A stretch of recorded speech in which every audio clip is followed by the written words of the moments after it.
Hey guys, I am getting ready for my abstract body landscapes shoot and I'm getting all of my equipment together. I have not set up my studio at all yet.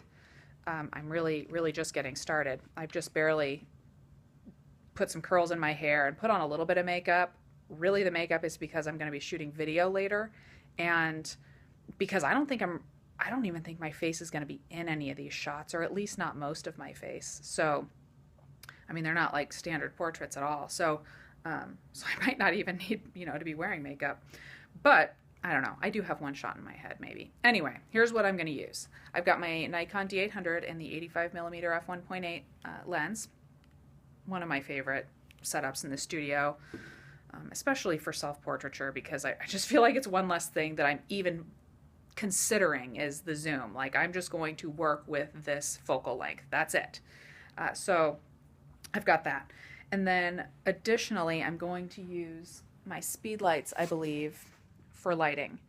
I might switch over to strobes at some point, but the reason I'm definitely getting my speed lights out is because I'm going to be laying on the ground, or at least sitting on the ground for some of these, and I need to be able to tuck the lighting behind me is really what I'm thinking.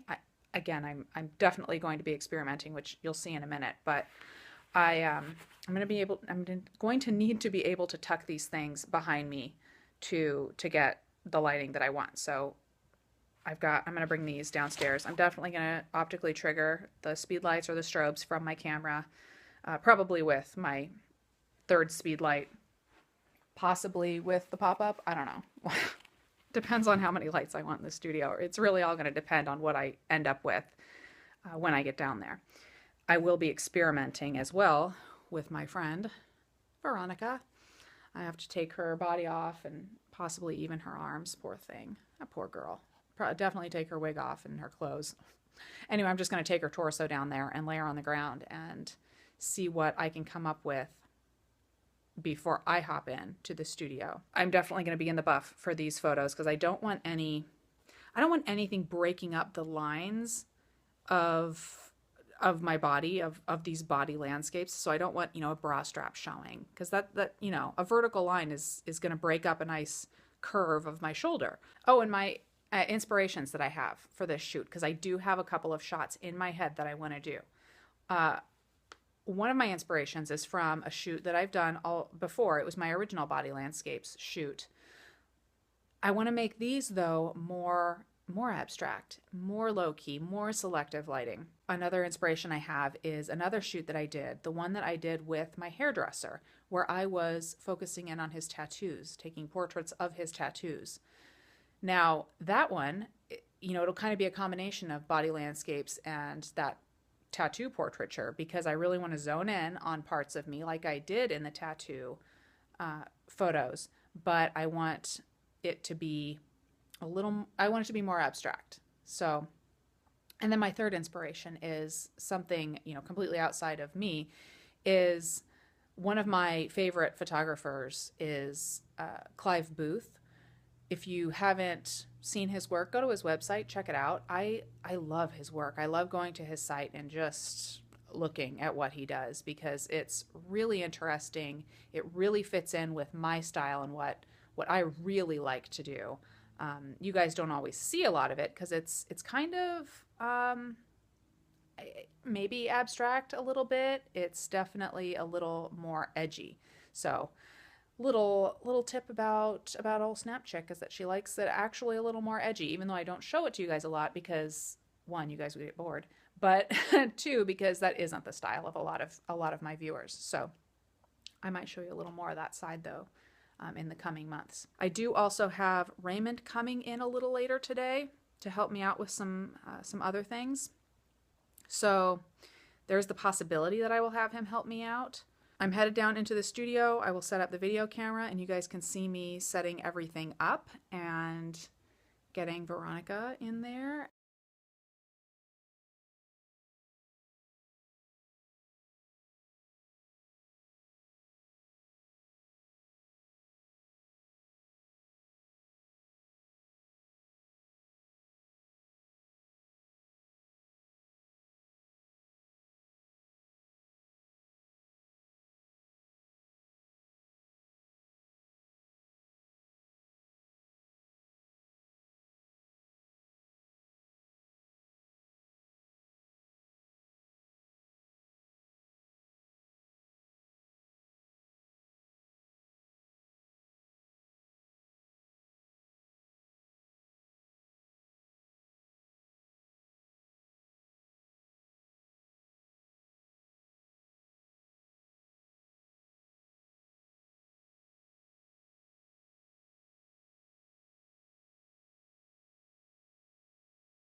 Okay, guys, I know this is dark, but I'm keeping my studio dark, obviously, because I'm shooting low-key. I'm shooting low-key photos. Now, I did, try to do these on my own as self-portraits, but it was just not quite working right. I needed a real person to be my test subject rather than Veronica, who's over in the corner over there now.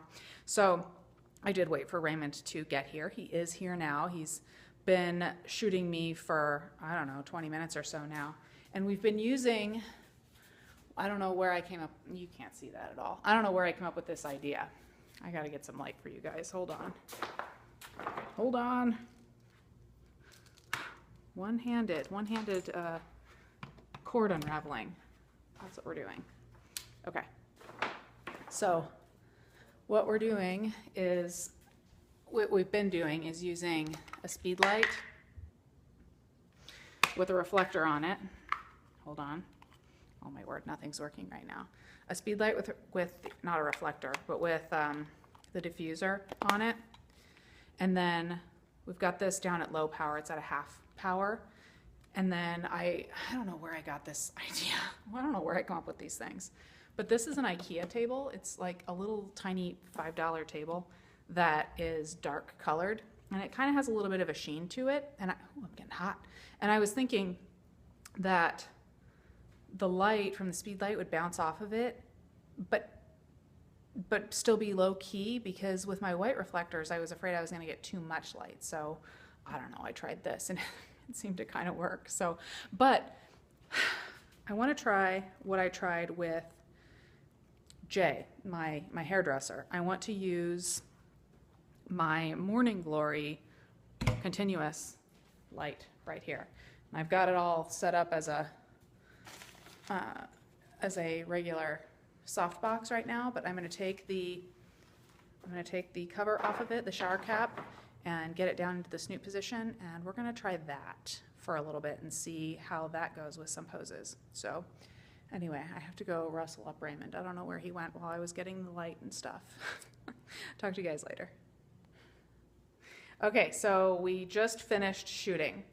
The snoot Morning Glory configuration, which is just a big ball of light like that, worked perfectly for this shoot. I don't know why I didn't just start with that, because that's what I used the most successfully with my hairdresser for the tattoo shots, which I assume you saw those, right? But you weren't here for that shoot. Those are some of my favorites that I've done in that like genre. Anyway, so Raymond got to know me real well today. It was bound to happen, Raymond. So anyway, what did we do? See how we ended up here. Yeah, we were all over the place. You guys can see this stool right here. Raymond was standing up on this at one point, and I was on the ground laying down. I was standing up. He was standing up. I was sitting down. He was standing up. All sorts of different configurations of camera to subject. But let's talk about settings. We used a very little bit of light. We had the snoot really closed down. I went up to ISO 800. Not ideal in the studio, but at the same time, the more light we added, the more we were going to have to worry and think about reflections. We were going to have to move the whole show way in front of the backdrop. You know what? This D800 does great. A little bit of processing, which you're going to do on these. A lot of processing anyway. On these. And they're going to look they're going to look great. Finally, what we did is, and this is a good tip for a shoot like this, is we found a shot that we both really liked and was the look we were going for. We left the light in that position. Said, okay, the light is good, and we took the outline that we were getting and we moved her to where we were getting different areas of the landscape. And then you moved around covered, me and as then well. I moved around you. In other words, we could have spent, we'd still be shooting if we said, okay, now let's reposition you the light and try to get the same thing. Why? We already had it. Yeah. So we moved the other variables to make sure, and I kept the camera adjusted properly and left the light in one place, because that was probably the most time-consuming thing. Wasn't taking the pictures, it was getting to the point where we had the exact look that we were looking for. Yeah, and that's one of my favorite things about continuous lights, is that you can get it to where you want it, and then when you move around, the photographer moves around and the model moves around, you can see exactly what you're getting as it's happening because the light is falling where it's going to fall and you're getting as much light as you're going to get. That's the biggest benefit to continuous light for me. So that's it, guys. I am gonna go put some clothes on and clean up my studio. And I have a bunch of processing to do. I know I kind of made a joke about how I was going to do a lot of processing, but I really am. I plan to do a lot of processing on these. I want them to be, the blackest black in the black area or in the dark areas, and properly exposed in just a very small portion of me. I really just want a nice outline. So I'm going to spend some time on the computer. Actually, I'll do some screen shooting, some screen capture for you guys of some of my edits.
That's it. I'll talk to you guys later.